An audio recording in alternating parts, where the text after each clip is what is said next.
I mean, before we continue on, want to make sure it's all for nothing. No, yeah. I'm still recording, but yeah. Bitchin'. All right. Fuck. Shit. Yeah, and it's being recorded right now. We're live right now. That's all right. All right. Let me just change this. Is update, Okay. update. I see live now. Yeah. All right. Have you talk art? Rubber baby buggy bumpers. Rubber baby buggy bumpers. How about that? All right. That's All right, guys. My bad. So we had a little bit technical difficulties, as you guys saw. But yeah, we're talking about a little bit of Urban Meyer. So just kind of, I'll let you kind of get into that art. Oh yeah, I got a lot to talk about that guy. So yeah, so Gonna get weird with it. yeah. Well, yeah. I'll just, you know what? I'm just gonna let you start. I'll let you go. I think it's been crazy. Like I feel bad. Personally, I feel bad for the Jaguars just because. Well, not just for the Jaguars, but like for Trevor Lawrence. Because it was like a really good build up to like what could have been. But it is what it is. I'll let you get in that. Go for it. No, definitely. Like just for those of you tuning in, I was mentioning that the Jaguars just fired former head coach Urban Meyer after going like I don't know what's the record this year. That they had pretty shitty year. Let's just say that. And a lot of news was not football related, based on off the field, on the field shenanigans with Mr. Urban Meyer. So he pretty much bungled things from the start, beginning with the hiring and the resignation of the director of sports performance, Chris Doyle, who was accused of making racist remarks and bullying black players while he was at Iowa. So Urban Meyer tried to bring him on, and all the players were like, dude, this guy's got a history. Like, he's a racist. He's been proven. That's why his college kicked him out. And you're bringing him to the pros. What kind of like foresight did you have? That was already strike one. Exactly. And we all know the whole he wanted to bring on Tim Tebow to try him out as a tight end. Kind of doing his old star player like a solid. I think it was a bit of a publicity stunt. Tebow with his age, he was already so many years removed from the league to play in a position that wasn't even his. He was a QB all those years. And I was a tight end. You're like, oh, he's gonna be the next Travis Kelce. Fuck no. Uh, He's just and, not like it's just like like there's a lot of tight ends, dude, that are really really good. Like current and young up and comers who want a shot. Yeah, exactly. Like, dude, there's a lot of football players in America. There's a lot of really good football players in America. They just haven't, been either seen, don't have the exposure, don't have the whatever. But if you're Tim Tebow, I guess you get a chance. Yeah, that was sour. Yeah, but so aside from that publicity stunt, let's see, what were some other things besides Tebow and the whole Chris Doyle controversy? Let's see, the league fined Meyer and the Jaguars for having improper contact practices on OTAs. The signing of Tim Tebow, he had Trevor Lawrence and Gardner Minshew alternate first team reps during training camp, only to trade Minshew. The viral videos of him in some bar with a woman that wasn't his wife. The talking in circles about the benching of running back James Robinson, not knowing which players are on the field. The reports of maybe some tension with his assistant coaches. Other reports of a receiver, Marvin Jones Jr., walking out of the facility and yelling at Meyer because he was unhappy with something Meyer said about the receivers. So, with one incident after another, compounded by the fact that the Jags were just 2-11. The owner, Khan, he really had no choice but to fire Meyer. Let's see, telling us. sorry, that was funny. Meyer. Okay, so with one incident after another, the 2-11 now. The owner, who owners have to take responsibility. You got all that power. you have the say so on who gets hired for your organization. Now, Khan, who's the owner, one of his biggest flaws as an owner has been his inability to find the right people to lead his franchise. Obviously, hiring Meyer was a costly failure, excuse me, and he couldn't afford to make another mistake with his replacement. If he does, what's at risk? He's wasting what some people think is a generational talent at quarterback, Trevor Lawrence. Dude was a stud at college. He should have already been at least more than 2 wins this season. They have the talent, just not the leadership via coaching and assistance. Uh, maybe if they bungle the next head coach, there could be another decade lost uh, in terms of trying to rebuild this franchise. So there's a lot of pressure now to get things right. Uh, I'm pretty sure they're going to get high draft picks along with the Texans and the Jets. Uh, but no, it was just it was in them. We saw this as fans, we saw this for weeks already, and it just came to a head this past 2 weeks. Like you lose the power, you lose that locker room. All the players and coaches are turning your backs on you. If he didn't get fired, he more than sure got the hint that he needed to resign his ass. Yeah. So, Danny, what are your final thoughts or any thoughts in general on the legacy of this Urban Meyer? Yeah, it's just, the NFL is hard, dude. Like, it's a hard league to coach. It's a hard league to manage. If you're a general manager, it's a hard league to like be an owner. And obviously, as we all know, it's a hard league to be a very good player in as well. But the big thing, and it's always been big about the NFL, is just like, the shield is first. Save face. Make sure you don't act dumb, don't do stupid things, and essentially don't embarrass the league. Urban Meyer just, I don't know, man. Like after like the, even after we saw what happened to Gruden. If people are like, oh, it was just emails. I'm like, yeah, I know, but he still said stuff. Like, I don't know. He lost the control of his locker room too. No one could trust him anymore. Yeah, exactly. So it's like, I think it is a leadership thing.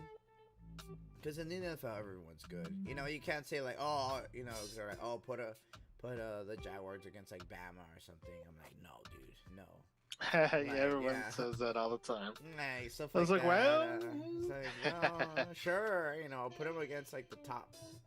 That's when like the top college rookies in the NFL, most of them don't do good, because it's the NFL. Like, so anyway, either way, I think they'll be fine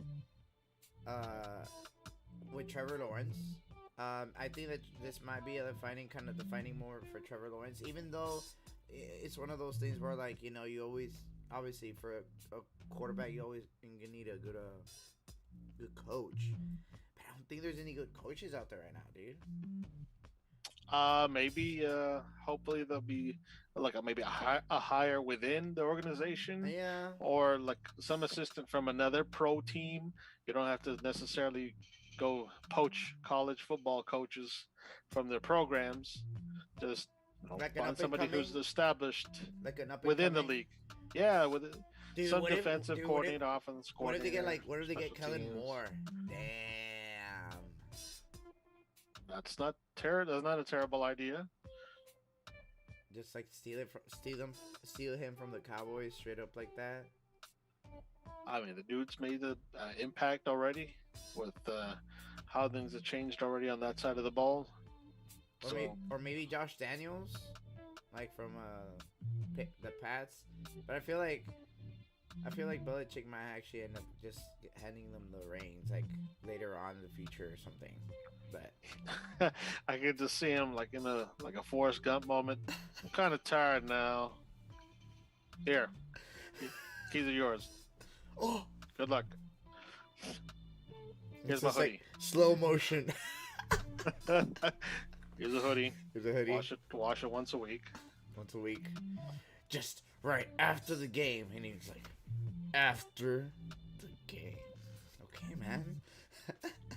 I don't know. I feel like Belichick has this like weird like moments, whatever. All right, but we both can agree that Jacksonville, the fans and the team, they deserve better in terms of quality of coach. Hopefully, fingers crossed, they get the right person for the job. As for Urban Meyer, I'm sorry to say, in one season alone, he tarnished his image. He was a respectable coach from Florida. He was still respected when he moved to Ohio. He was an analyst, and then he went to Ohio State. He was still, good. That's the whole reason why he was hired at Jacksonville, because of his high standing within the coaching community. And now, like this one season and this short amount of months, he's proven like this guy's a jackass.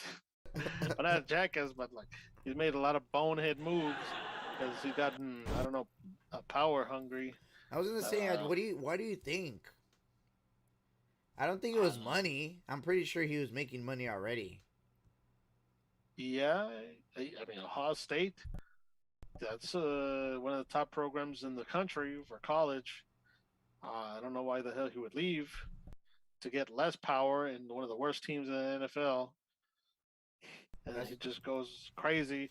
I think they might have, like, I don't know. I mean, I'm sure they paid him. I don't know how much they paid him, but I don't think it was a money thing. It was too much. Whatever it was too much. Yeah, exactly.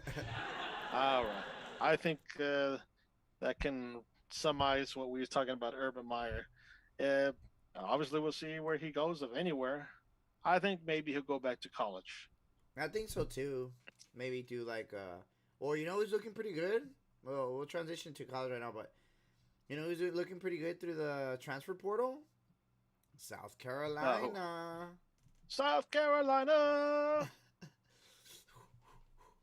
Yeah, but nice. I'd like to hear your take on that when we go college. Well, I mean, I haven't done really my research, but I know like a lot of players are, for whatever reason, they're transferring out. Oh, because the whole ¿cómo se llama? Oklahoma, the Sooners. I mean, the only big transfer I heard was Spencer Rattler. I mean, who was supposed to be the main guy at Oklahoma, and he got passed over for the younger guy below him, Williams, I think is the name. So, dude wanted to still prove he's got it. So, it's good to him. Goes to the SEC. Good luck, bro. So yeah, so the guy from the Gamecocks. Let's see. Yeah, because I was reading on there. I think he's going to South Carolina Gamecocks. I mean, not just him. Besides him, oh no. I don't know who else, but yeah, probably other big names. Maybe one or two others from OU. That's crazy. This whole transfer portal, it's really become a thing now with these college players, and for good reason. They don't want to be sitting on the bench for like 2 years and then maybe get that starting job. But we'll talk about it in a bit, man. We got some Cowboys to talk about. Get the people what they want. Yeah. Want Cowboys Giants to talk. All right, before I do that, let's start dance. Put some dance music. All right, go for it. All right, just I know it's Cowboys talk right now, but this game with the Chiefs and the Chargers, man, it's coming down to the wire. I think the Chiefs got the ball and they're tied, and I think it's like less than 20 seconds left. Not even less than 15 seconds left. I'll give an update on the final, or if we go to OT shortly. We should know maybe the next 5 minutes or less. Shit, I can't get my eyes on my notes on the screen at the same time. I wish I had more eyes. Shh, the suspense.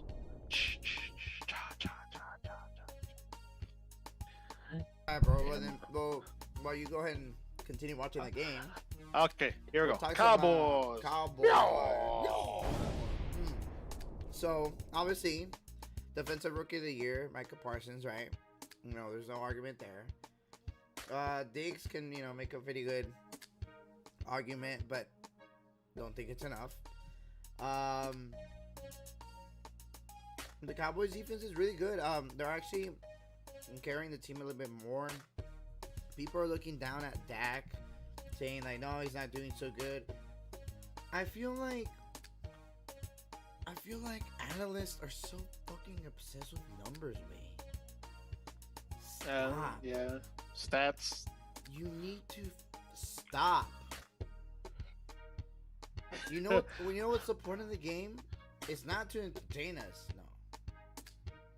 We like that. You guys like that. News people or whatever, all the media. The goal is to win. Win. If you win by 1, guess what, dude? You won. How many? I understand kind of like the obsession with like Dak's numbers are coming down. He's not as accurate, and everything.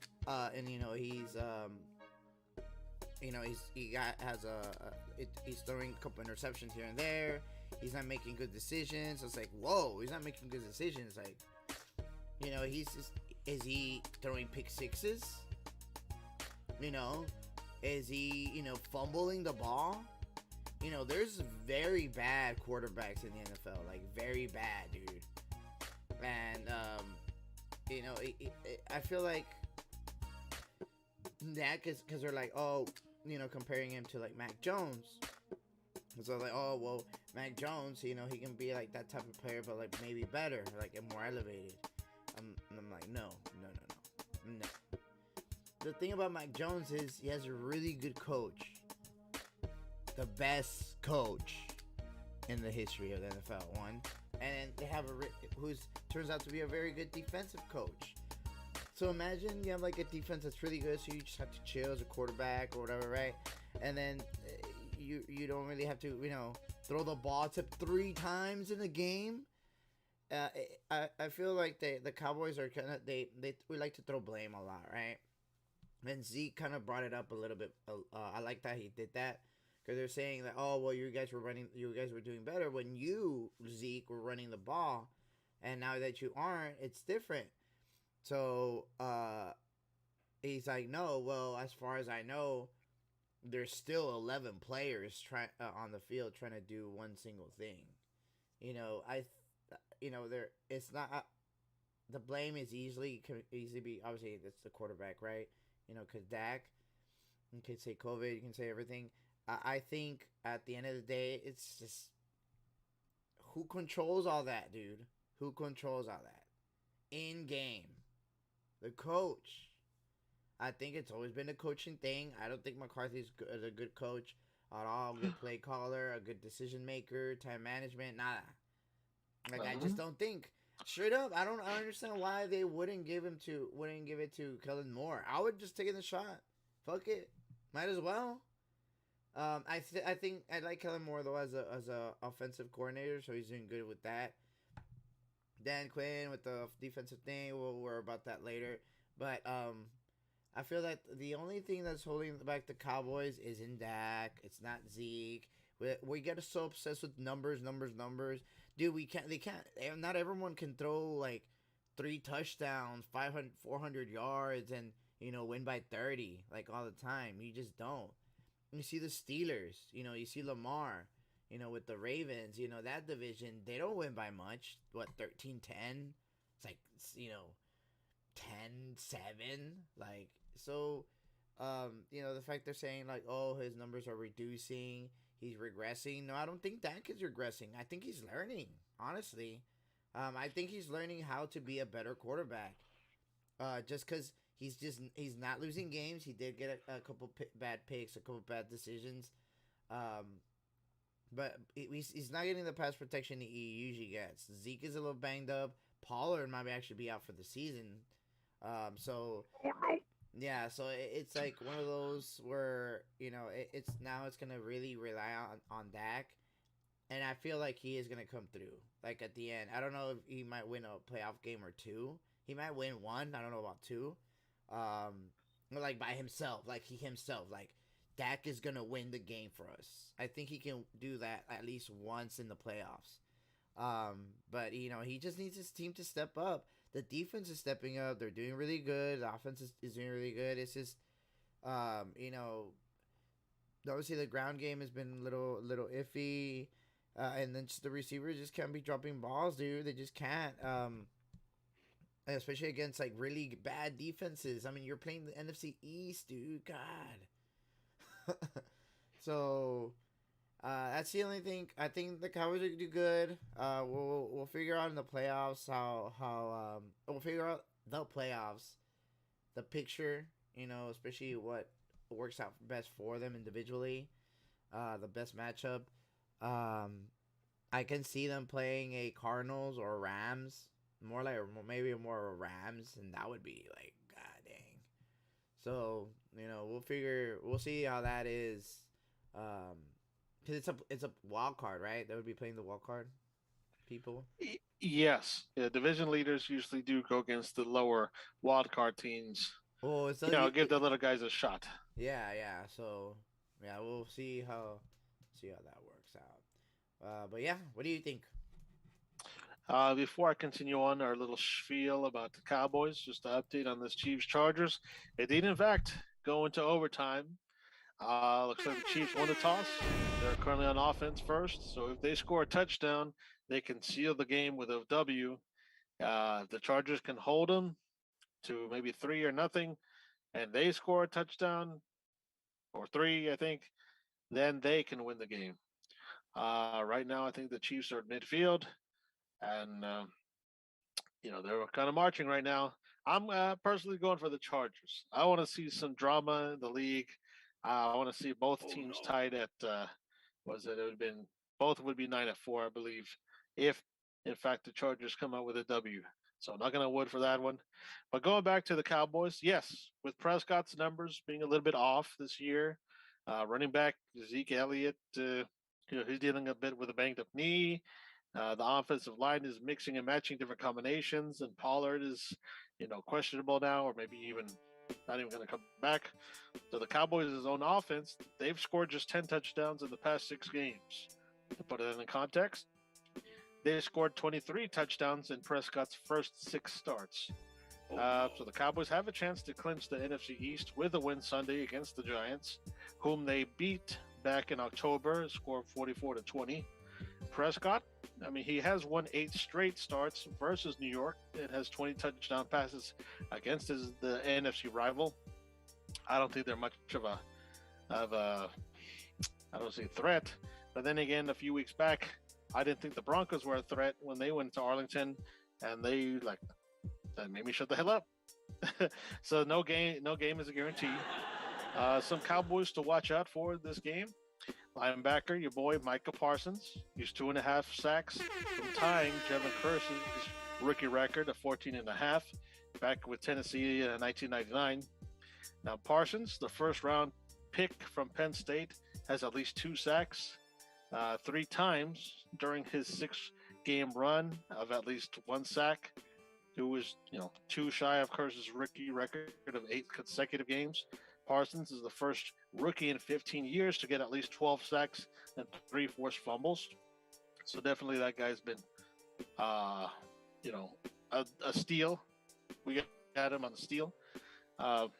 Some Giants to look out for was running back Saquon Barkley. He's been struggling, trying to come back from that torn ACL from last season. He started out a bit slow, seemed to get into gear maybe when they were faced New Orleans with a game-winning touchdown run in overtime and about 126 yards from scrimmage. He did sprain an ankle against Dallas early in the next game, and he missed the next 4 consecutive games. And now Barkley, he's ran for a season-high 64 yards last week. He got 3 passes for 31 yards. And maybe this week, old number 26, he might return to his former self. Let's see, Kimmel. Some injuries, sorry. There's got to be injuries. There's always it's game of touch.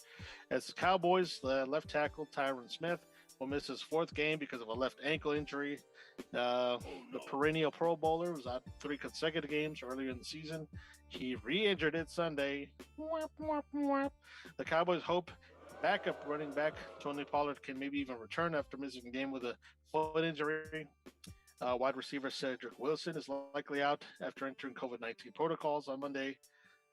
Giants, well, they got injuries of their own. QB Daniel Jones is likely to miss his straight game with a neck injury. Wide receiver Kadarius Toney, some kind of oblique / COVID-19. Let's see, one, two, three, four, like four of the guys, and maybe even some staff. I don't know. Just a little bit of history here between the story rivalry. The only victory for New York since the start of 2017 was the only game Prescott missed. The Giants won 23-19 in Week 17 last season to stay alive in the playoff race. Washington won the NFC East title later that night, beating the Eagles, and the Cowboys were eliminated with that loss. Dallas, they're 3-0 against the NFC East and has a 3-game division lead with 4 games remaining. No other NFL team is unbeaten in its division, so that's cool. Coach Mike McCarthy, the great one, is 2-0 in December. Awesome. Pushing his career record for the month to 40-19. I'm sure that's dating back to his Packer days. The victories and winning percentage are better than any other month for McCarthy. So the dude is basically like Santa Claus. He even has the build for it too. He's not Father Christmas. He's Father Cowboys. I don't know. Father Mike. He's Big Mike. He's Santa Claus's Mike. Cousin, Big Mike.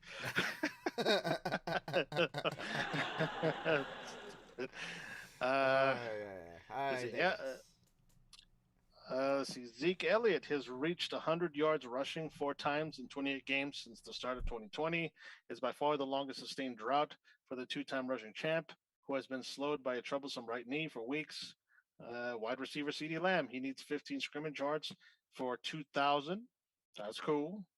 He would join Pro Football Hall of Fame Bob Hayes as the only Dallas receivers to reach that mark within their first 2 seasons. So Mr. 2000. Cowboys have already tied a club record with 5 defensive touchdowns. The most recent year with 5 was back in 2013. Cornerback Trevon Diggs, and the NFL leader in interceptions, has 9. He has a shot at the 3rd double-digit season in franchise history in terms of interceptions. So 10. There's still 3 weeks to do it. The most recent was Everson Wall's club record of 11 interceptions. That was back in 1981. Yes, that was a lot of facts on the Cowboys. I have a lot of faith in them. I know they're banged up a bit. I know McCarthy's going to pull one out for the team, despite what Jerry Jones keeps shit talking on Dak, asshole. Just an update on this game. It actually ended in anticlimactic fashion. Well, like I said, the Kansas City had the ball, and they never gave it up. I think it was Kelsey who ran the game-winning touchdown, seal the deal in OT, final score 26-21 or 20. I think it's 26-21 because I think once you win by 6, you don't need to kick the extra point. That's just overkill. Just for overtime, specifically for when you go to overtime. Yeah, you don't need to. Oh no, I was mistaken. It's 34-28. The score was tied 28-28 going into OT, and then the score is 6. The number score 6. Yeah, number 87. Who's 87 for the Chiefs? He won the game. Is that Kelsey? Yeah. All right. Yeah, so that means the Chiefs. Yeah. The Chiefs moved to 10-4, and the damn Chargers moved to like 9-5, I think. So definitely, it doesn't hurt their chances a lot, but it could have helped them a lot if they would have won. Sorry, Chargers. Better luck next time. Speaking of teams that need a lot better luck, is Cleveland Browns.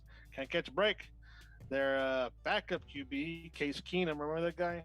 Yeah. He also tests positive for COVID-19. So now that potentially leaves the team without its 2 top QBs for Saturday's game against the Raiders. Now, starting QB, Baker Mayfield, he already tested positive for the virus earlier this week. He remains on the COVID list. Nick Mullins, who was just added to the active roster Thursday, is now in the line to start as QB. Now that Case Keenum's out of the picture, Mullins, he started 16 games for San Francisco 49ers way back into 2018 to 2020 season, but he has yet to throw a pass for the Browns. Keenum, he did practice for Cleveland Thursday, but I think they're like, dude, get the fuck out of here. You're going to infect everybody. So the NFL on Thursday, they just recently relaxed the testing requirements to clear vaccinated personnel, potentially, maybe positioning the players on the list for maybe a faster return to gameplay. The league has said that it has not discussed maybe moving this Browns Raiders game to another day. It's not improbable if the numbers keep coming up and there's just not enough people to fill up the roster. The Seahawks are having their own trouble. Tyler Lockett is now on that list. Also, the running back Alex Collins, and I think Odell Beckham Jr. And Jalen Ramsey. After winning the game, the recent game with the Rams and the who did they play? Doesn't matter. They also are on the COVID list. So a lot of big names. A lot of big names are starting to have to get sidelined. And this is the worst time it could happen because there's playoff implications every single game, and you don't have your main guys. I mean, Baker Mayfield's bitching about it. I think because of the NFL being more relaxed with players who are vaccinated versus the unvaccinated, which he's got some footing on that. I'm not a doctor. If we get your sister on board, we could get a little more insight as to, vaccinated versus unvaccinated. What is the timetable for, COVID to pass out of a vaccinated person versus unvaxxed? But it's becoming a thing.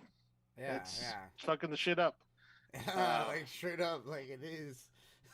When they need their players the most, it's fucking shit up. Don't pardon my French. I mean every word of it. Let's see. And then unrelated was T.J. Hawkinson of the losing Detroit Lions. Well, they lost him after having a thumb surgery. So here's the thumbs up for him for speedy recovery. Sorry, I had to do it. So what are your thoughts, man, on COVID and Cowboys and Keenum? Just like honestly, it's just one of those things. I mean, the NFL will probably do some type of announcement or something where I don't know. They'll have to make something at least for the playoffs, dude. Because imagine if Rodgers in there, like a Brady or like a big name, and it's the playoffs. You don't. I mean, you kind of get a second chance if you win, but goddamn, I'd rather not try to play without my star players or whatever, And I'm sure by the playoffs they're gonna get something done, like maybe get a little bit more stricter or something. I don't know, but goddamn. I mean, because of the time of year that we're at, it's December. We're already in the cusp of winter. That's when the temperature starts to dip. That's when people tend to get a little more sicker than usual because it's colder outside. I'm not talking about allergies because we've both experienced allergies with all the leaves falling and dust and acorns and shit. Now it's the temperature that's getting people like possible flu-like symptoms. People getting the cold. Common cold is thing. And now COVID is definitely gonna run a little bit more rampant with people getting sicker with other symptoms. So I mean, not to be political or nothing, just to our viewers out there, be careful out there when you go the holiday season. You're going shopping or you visit with friends or family. Just kind of keep in mind, be safe, wash your hands. If you feel you want to wear masks, by all means, that's cool. Try to avoid large crowds, unless you're going to the UTSA bowl game. By all means, fill that motherfucker up in Frisco, Texas. We see you. But no, it's affecting all sports. I know in college basketball, games have been postponed. Big name programs have their games postponed. So we're not out of it. We're not out of it. Vaccinations are cool. That's just, this thing is a bitch. It's coming back. We got to be careful. Have the foresight. Anyway, Go that's ahead. my spiel. No, yeah, no, yeah, yeah. That's. I mean, and you're right. Just kind of everyone. Just stay safe. Just like your regular, stay safe stuff, and you guys just be careful and stuff. Especially celebrating holidays with like older family members and stuff like that. Uh, Mm-hmm, mm-hmm. yeah, but all right, we'll go to move right into our college bowl games. Nice. Yes, college. I don't know what week we're in because if like college, you don't count the weeks. But we're already on the eve of our first bowl games. They're gonna be happening Friday, Saturday, Sunday, Monday, Tuesday. There's gonna be all kinds of games. I mean, we're already blessed with some NFL action on a Saturday. Now we got bowl games happening almost every day now. Granted, some of them aren't pretty sexy, but football's football.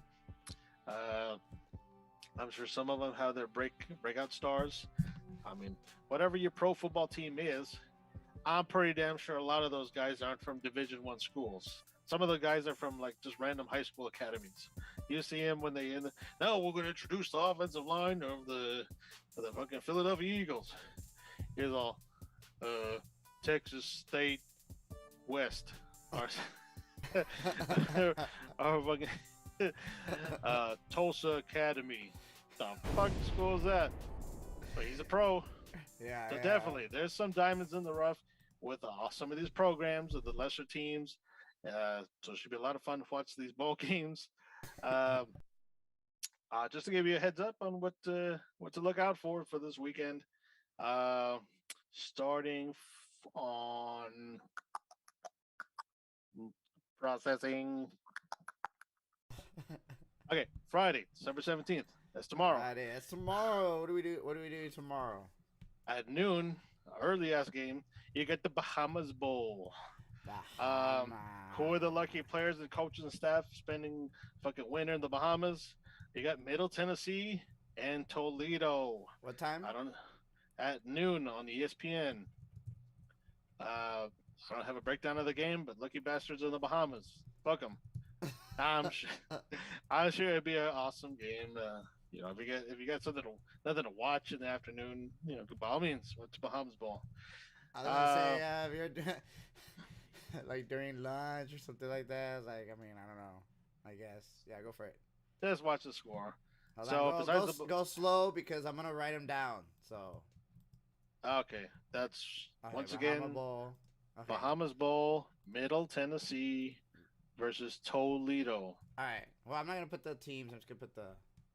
Oh yeah, okay, bowl. Bahama Bowl. All right, next bowl. Talk to me, bowl. All right. So switching it Friday evening, Hold on, you got the put some music. There we go.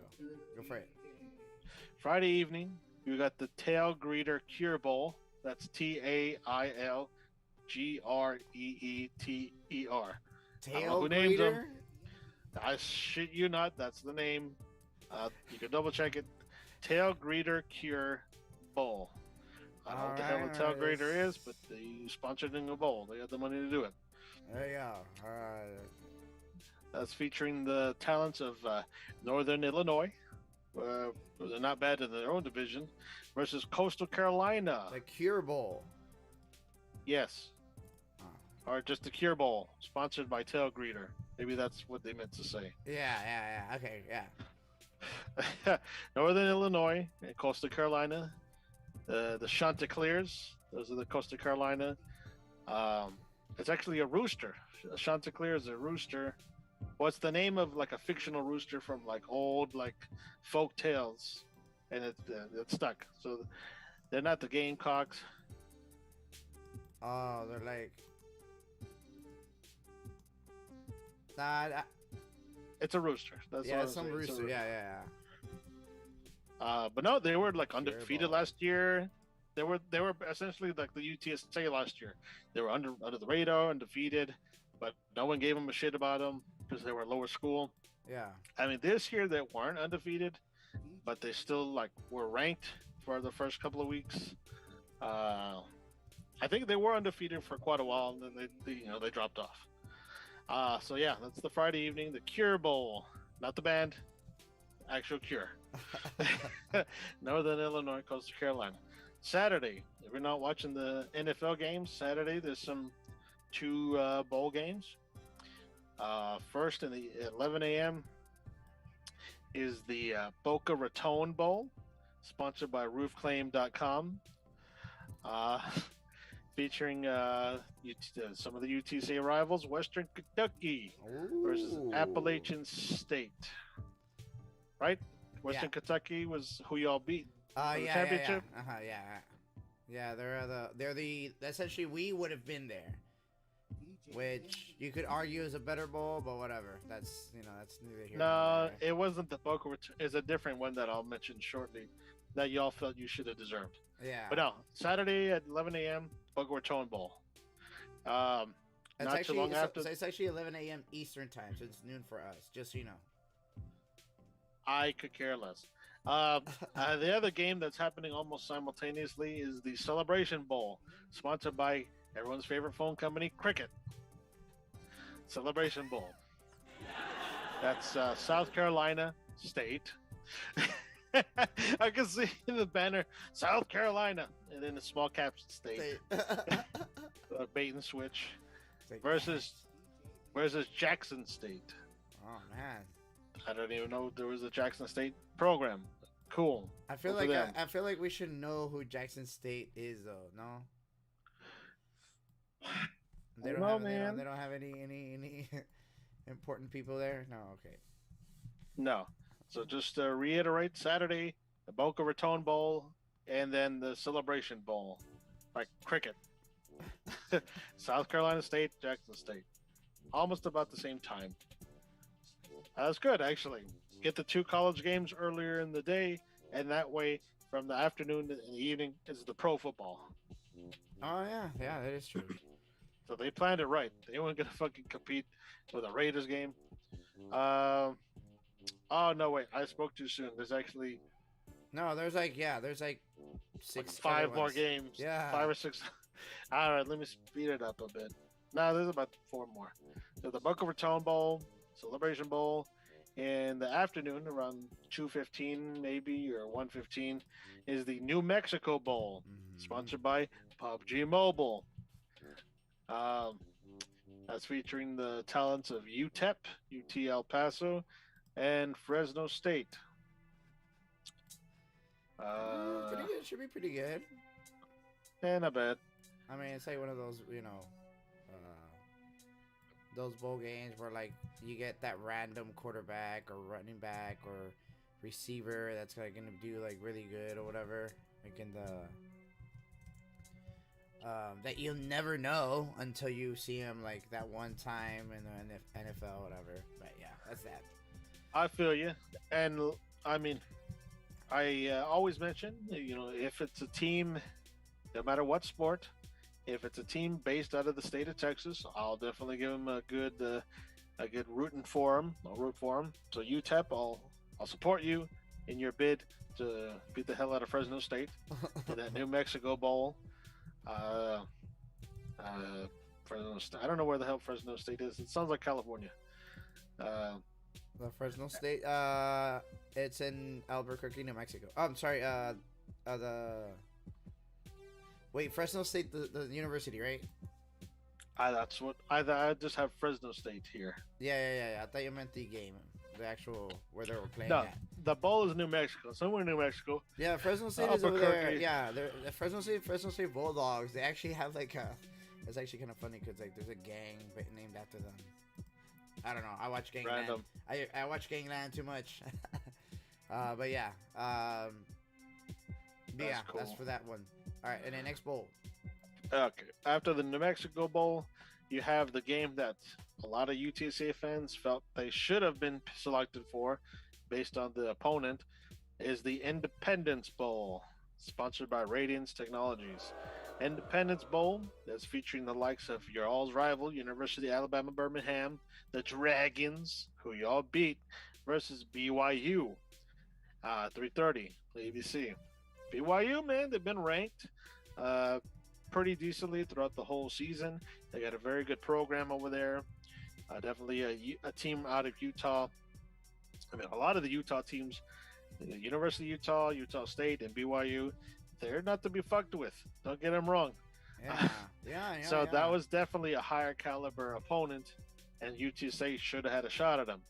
But why the hell they chose UAB is beyond me. Because of money, I don't know. Uh, did you think? I'm pretty sure you think they deserved a shot at the Independents. Yeah, I mean, like I said, I keep telling people right now it doesn't really matter. Because college football is always gonna more than any other sport. College football rewards the past achievements for present teams more than ever. You know, so in this case, usually when you win or whatever, it's yeah, you win for your team and you win for your city or your university or whatever, but you never really reap the benefits out of it. Like the next generations really do, so unfortunately it just kind of happens that way.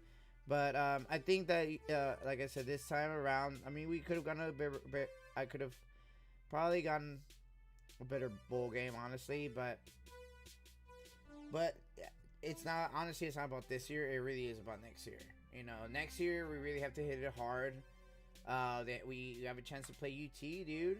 We have a chance to play like pretty good, like national, like recognized teams where it's like, oh damn, who's UTSA?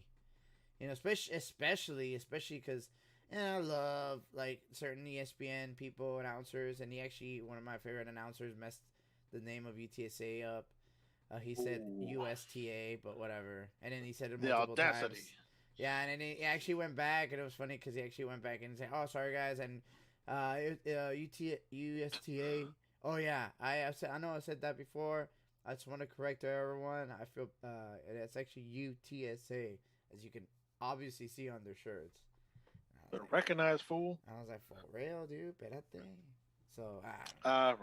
So yes, UAB, the asshole Dragons, they're gonna face BYU, and I'll root for BYU in that one. Fuck the Dragons. hell yeah, dude. UTSA should have had a shot at that game. Independence Bowl, look like Independence Day 2 Bowl. No one's gonna watch it. Um, Next up, you got the Lending Tree Bowl. That's Eastern Michigan versus Liberty, a leading Lending Tree Bowl. That's on ESPN. They got nothing else to broadcast. I'm playing. We Uh, should have gone to that bowl too. every bowl game I'm going to list, you can say we should have been there. After that, at 7 is the Jimmy Kimmel LA Bowl presented by Stifle or Stifle. That's Utah State versus Oregon State. Pretty decent name brand That's actually, teams. yeah, I was gonna say, yeah. Utah State, I think they beat up on somebody recently in their conference. Well, not, yeah, maybe in their Oh, conference. and then SoFi Stadium. Damn, that's pretty good. Yeah, I mean, LA, it's got to be in a big stage. Oregon State Beavers and Utah State. Um, and then the nightcap for Saturday is the New Orleans Bowl, sponsored by R&L Carriers. New Orleans Bowl, that's who's it going to be? So no shit. It's Louisiana, the Raging Cajuns versus the Marshall. I think they're like the Green Herd or something like that. Oh yeah, yeah, yeah. That's like around 9:15. Definitely at the night game. Uh, so that's not bad. I'll go for the Cajuns, Ah, I get you. the Ragens. Raging Cajuns. Yes, New Orleans Bowl. And so that concludes Saturday's bowl games. Um, Monday, you have your one lone game. That is the Myrtle Beach Bowl presented by Tax Act. That's Old Dominion versus Tulsa.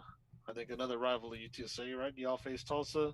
Oh yeah, yeah, yeah. I think we face them. We faced them out of conference though, and they were gonna Ah, be. okay. I think they're gonna be in conference now though. Yes, I think you're going to be a regular matchup from when y'all move to that new division, the Yeah, yeah, AAC. yeah. I was like, yeah, All right, that's cool. and So that's then the one game. That's actually at 2:30 in the afternoon on Monday. oh, that's what's up. Could have been in the evening. Anyway, So that concludes Monday.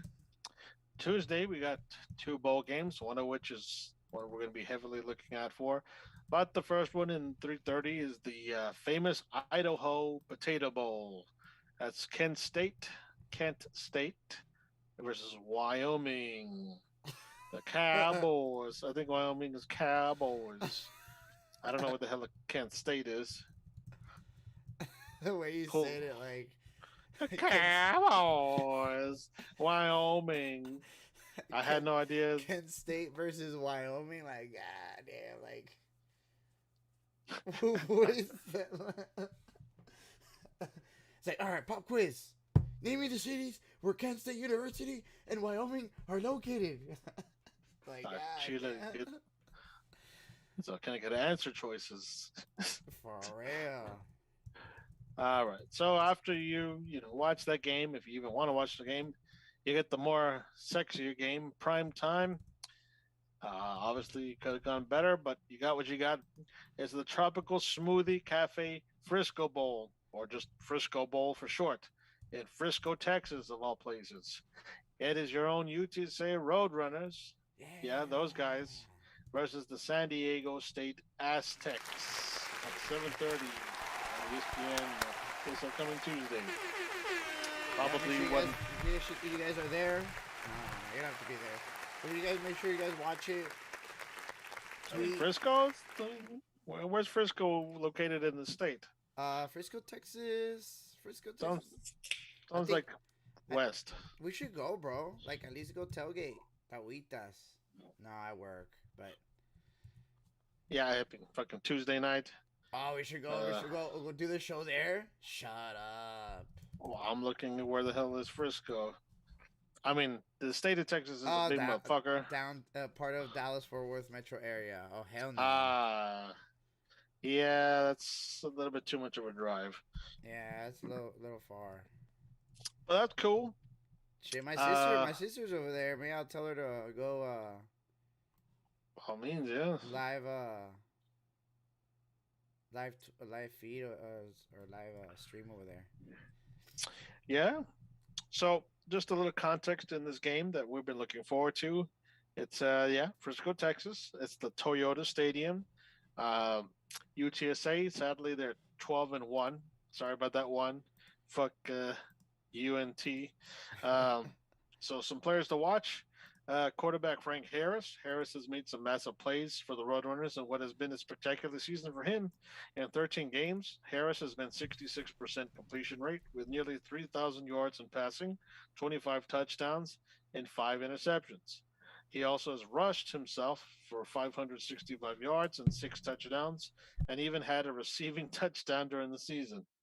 Some of the storylines: Roadrunners are going for their first bowl victory in program history and just their third bowl appearance ever. A win in the Frisco Bowl would be the icing on the cake. Um, Now, something that I was just reading earlier is sadly that the record-breaking running back, Sincere McCormick, is going to skip out on this bowl game because he's going to declare for the NFL draft. Yeah. He was he was named the Associated Press All-American third team earlier this week. He became the first AP All-American player in UTSA football history. Um, in Conference USA, he was Offensive Player of the Year, first team All Conference. He set the school record for rushing and carries for this season. I think it was 1,479 rushing yards, 15 touchdowns this season on 298 carries. Uh, God he was dang. he caught 22 passes for 184 yards. He holds 20 of UTSA football records. He was a career leader in rushing yards, 3,929 touchdowns. He had 34, and all-purpose yards he had 4,438. Uh, Now he leaves, declares for the draft. He leaves behind 2 years of eligibility, but I mean, good luck to the young man. He definitely made a name for himself. Sad that he can't, be there when UTSA gets that victory against the Aztecs, because he's definitely one of the guys who was pivotal in having that long undefeated stretch. Uh, but definitely, hopefully, you hear that young man's name on Sundays, and hopefully not for the Detroit Lions. Uh, For real, I don't think he might go like. I think they projected him like third round or something like that, which isn't bad. no, no, not bad. Cause it's a lot of big men. It's a big man like draft and stuff. True. Yeah, defensive ends and attack, O line and stuff like that. There's not a lot of quarterbacks. There's not a lot of like skill players or whatever. There's more line people, Nice. but Now, yeah. just to kind of look at the other side of the coin, you always got to know thy enemy. San Diego State, the Aztecs. Ooh, they were 11-2. They're no pushovers. Some of their players to watch. San Diego State was the best team in the conference, their own conference, for long stretches during the season, primarily because of its defense, led by lineman Cameron Thomas. The MWC Defensive Player of the Year has been named first team All MWC. That's Mountain West Conference for those who aren't savvy. Uh, so this Cameron Thomas, he sounds like he's going to be a pain in the ass for quarterback Harris. Um, some storylines on their end. Punter Matt, uh, to Matt Areza. It's not Ariza, it's Areza. He's on pace to break the single season punting average and will likely do so, barring any bizarre circumstances. He's currently averaging 51.47 yards per punt, and the record is 50.98, which was set by Texas A&M's Brandon Mann back in 2018. So damn, that's one punter you're going to see on Sundays as well. Maybe for the Texans. Texans pick him up. I don't know. I was like, what? It's like, I mean, they obviously punt a lot. Punter, he's going to be a steal for somebody. How about that? In the later, like towards the second of the last draft round, he'll be a steal for somebody. Hey, maybe Cowboys could pick him up. Calm down, punter. Calm down, Seabass. Flip the field. Calm down, Seabass. Drafting a kicker in the third round, fantasy football. Bro, but he kicks really good. Anyway, he's a badass punter. Can flip the field like that. I'm sure he'll play for somebody. Maybe won't get drafted, but he'll definitely make it on the practice squad, and then he'll move up to play on Sundays. Yeah. How about that? That's improbable. Yeah, there you go. Sounds a lot more sustainable. Sustainable. All right, so that's. I won't go any further beyond Tuesday, because maybe if we come on the air on Tuesday or Thursday, if we happen to, we'll continue on with our bowl game analysis for next Wednesday, and going forth. I don't know. What do you want? You want to keep going, or you want to put pause now? We'll pause it. We'll do. We'll see if we can do something this week, since you're gonna be here. That's right.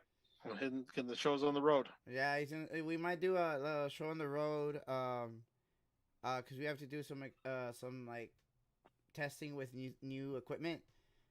So we might do that. So we might have like a little studio, view instead of as a Zoom call. So yeah, we'll definitely check us out. Keep an eye on us, guys, and we'll definitely post what we do. But I think we're gonna go ahead and just start cutting it short today, since we started a little late. That's fine. We had a good talk on football pro and football college. I think we'll continue on. I mean, there was one last thing I wanted to say for college, but I could wait on. Oh, fuck it. I'll just say it. I won't even be like a few minutes. Less than a few minutes. Please, Danny, can I say it? Yes, you can say it. All right, thank you. So one of our last topics of the evening in the college football realm is that, Texas A&M, their running back Isaiah Spiller, he declares for the draft. Not too surprising. He's listed as maybe one of the third best backs during this upcoming 2022 draft for the NFL. He was a second team All SEC selection. He ran for 1,011 yards and 6 touchdowns on 179 carries this season. I'm sure he was very instrumental when they beat Alabama in Alabama's lone loss of the season. So Texas A&M, they're not too bummed to see him go, because guess what? They're doing pretty damn well getting some high school prospects. So Texas A&M, they pushed past Alabama Crimson Tide for number one ranked class on the first day of early signing period. Since yesterday was the first day when all these nice high school five-star athletes can declare for which university they would hope to play for. So Alabama, Georgia, and A&M were all trying to race to see who could get the number one recruiting class on Wednesday. But the Aggies were able to pull ahead and claim the top spot after the first day of early signing. A&M has steadily risen in the ranks over the last few weeks and finally pulled ahead of Alabama for number one class, landing four ESPN 300 commitments. Aggies were able to sign the number one prospect overall, defensive tackle Walter Nolan, after reports surfaced that Nolan might be entertaining maybe Tennessee. Now, Coach Jimbo Fisher and his staff were also able to get commitments from ESPN 300 offensive lineman Cam DeBerry and ESPN 300 defensive lineman Anthony Lucas in Anai White. I don't know if I said it correctly. Tight end Jake Johnson, the number 110th prospect overall. He was announced his commitment to the Aggies, and it could foreshadow that what's to come from his brother, former LSU quarterback Max Johnson, who is also transferring. I won't go too much into Nick Saban because that dude's always getting prospects. He didn't have to try. Prospects always salivating to go to Alabama, Georgia. They got guys too. What was interesting was one of the biggest movers of the day and in the past few weeks has been the University of Texas. My Longhorns. Well, what? Hook 'em, which moved to the number four overall in this college class rankings. So prior to early signing period, the Longhorns got a commitment from transfer quarterback Quinn Ewers, who was originally signed with Ohio State as the number one prospect overall when it was the class of 2022. He was reclassified into the 2021 class. He enrolled in Ohio State in August, but he now transfers to Texas. The Longhorns were able to get some commitments from ESPN 300 offensive lineman Kelvin Banks and Cameron Williams, both of whom have been committed to Oregon. So we stole them from Oregon, bitching. And then on Wednesday, Texas flipped ESPN 300 defensive back Terrence Brooks from Ohio State, three-star defensive end Ethan Burke, from Michigan, and the sweetest of all four-star athlete Xavier Bryce from Oklahoma. Yeah. It seems like everybody and their grandma wants to leave Oklahoma now that they lost their coach, Lincoln Riley.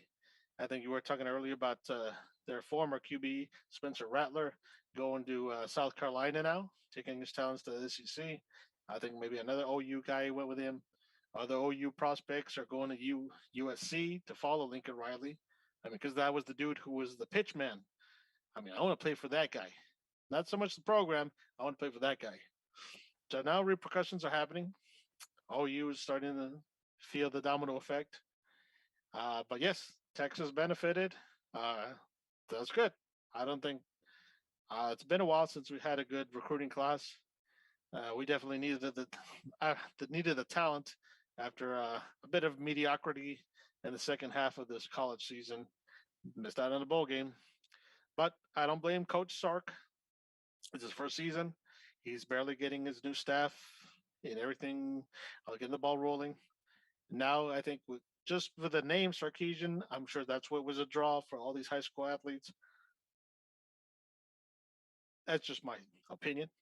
So that pretty much wraps up what I had to say college-wise. What are your thoughts on A&M and Texas getting pretty good draft prospects? Not draft prospects, high school athletes. I mean, we'll see because it's still. I mean, for me, like, I wasn't really so much into the really high school all the way into college because normally, like, even in high school, especially in football, it takes a couple of years for you to really like build up to, um, like in college or maybe a year or two or whatever, right? But it's good. The biggest thing for me is obviously we are, you know, taking players from other teams, from other universities. Obviously we're not our recruitment isn't as good as A&M or whatever. I think mostly has to do the fact that they are in the SEC currently. But I Yes. think it will change obviously with Texas moving over there as well. But I'm pretty excited. Honestly, I'm excited just to keep Zark and just really start having his guys be there. You know, his actual commitments, rather than him just being you know someone sticking him in there and be like, all right, work with this. You know, you still gotta bringing your guys and kind of start building up your philosophy and your culture. Even the guys that are there, the fact that still like kind of the you kind of finding your commitment your commits, and once they actually come into campus and enroll and start playing for you, it's a little different than someone that just like, all right, here's your coach now, especially with someone like Zark, I feel like he's like a players coach where he can like really get into players, like really like motivate. Sure. And honestly, in college, really, that's all really that's what it's about. Just being able to motivate, the college athletes. Because in football, I mean, they're motivated already. They want to like win. They have mortgages and stuff like that. Whereas in college, sometimes, not that you're not motivated to win, it's just like the consequences are a little different. And I feel like Zark can really, you know, uh, instill the culture, or like this is a winning culture again. This is Texas. We win. Instead of whatever. And honestly, people are like, the fact that OU went down is gonna means that the Texas talent is gonna go down, because they have to play down to them. And I'm like, dude, it doesn't matter because they're gonna leave anyway.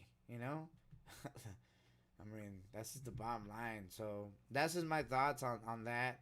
Obviously, there's a lot of stuff that's going to go on next year. We still need to see as the next wave of commits and stuff like that starts coming, of signees and stuff like that. So we'll see what's up. What do you think? No, most definitely. I mean, this was just day one.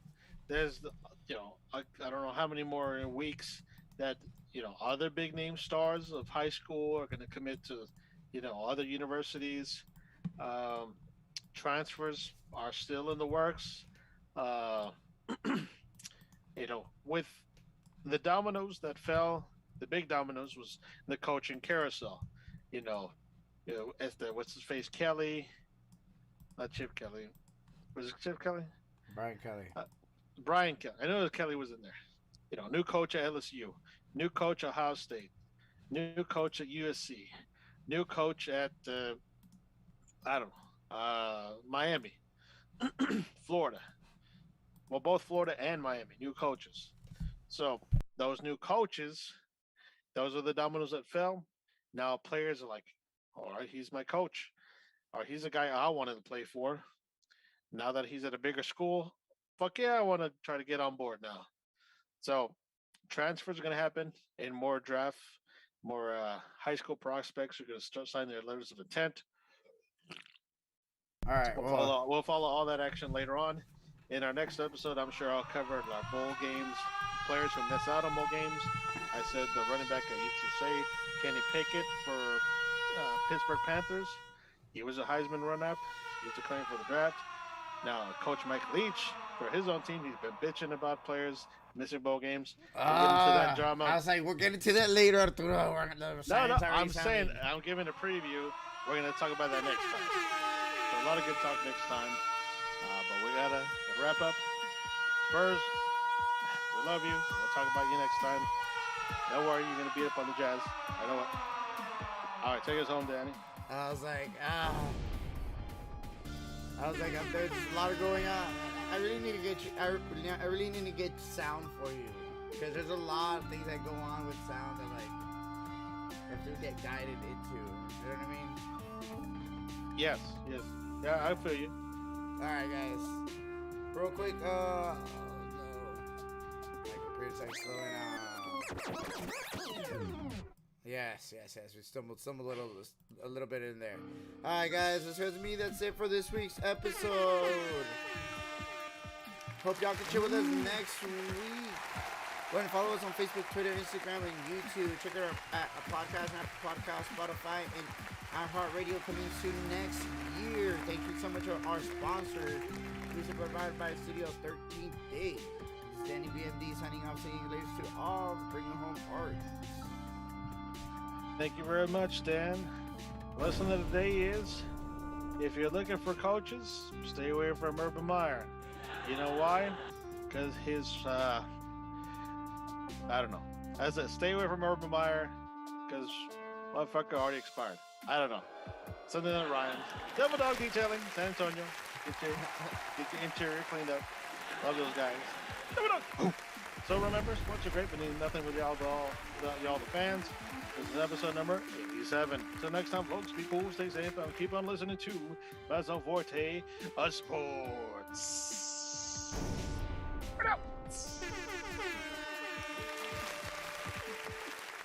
We're after dark.